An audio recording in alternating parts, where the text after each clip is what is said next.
We're here at Avalon, New Jersey to look at how much sand moves across a beach that's raked and a beach that's not raked.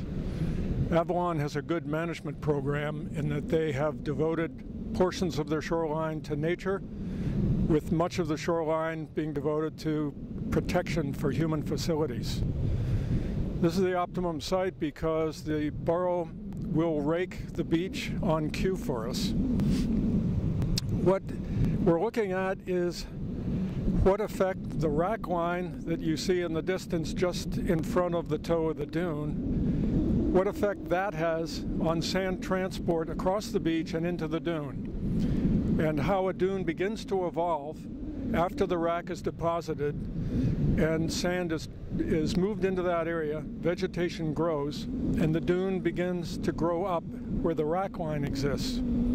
If you remove the rack, you lack the capability for a new dune to form in front of the old dune. In place of rack and in place of this natural dune formation, what many municipalities are doing are putting sand fences in. The sand fences will create a different type of dune. It will evolve more quickly. It'll be more peaked. The sand fence itself is an obstruction to the movement of fauna. So you create a human-altered landscape with characteristics that may be advantageous to beach use, but are not a natural system.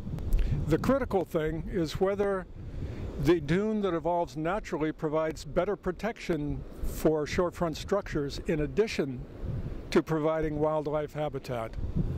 And initially it appears that that is correct. You have a dune that has as much volume in it to provide protection against erosion. It can be as high to provide protection against flooding, but it has more natural characteristics. It is lower, so it interferes less with views, and it has a gentler slope on the seaward side that is advantageous for the movement of fauna from the beach to the dune and vice versa. So piping plover chicks, for example, can move from the beach into the dune. Turtles can nest in the dune. Basically, we're looking at what kind of compromises we can make, and compromise in this sense is not a bad word, between nature and human development. We hope that what this project will do is inform municipalities about how or whether or when rack should be removed from the beach.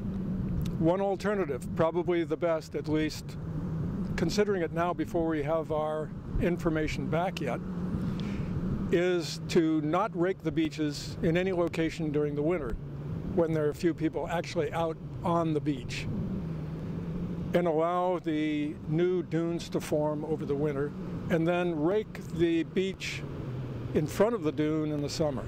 So that's one of the compromises that can be made. Rather than rake the beach categorically, rake at specific times. Some of our findings will be published in the scholarly literature, and some will be published for public information releases through Avalon Borough. And eventually we hope to get the information out in the form of guidelines that can be used by municipalities.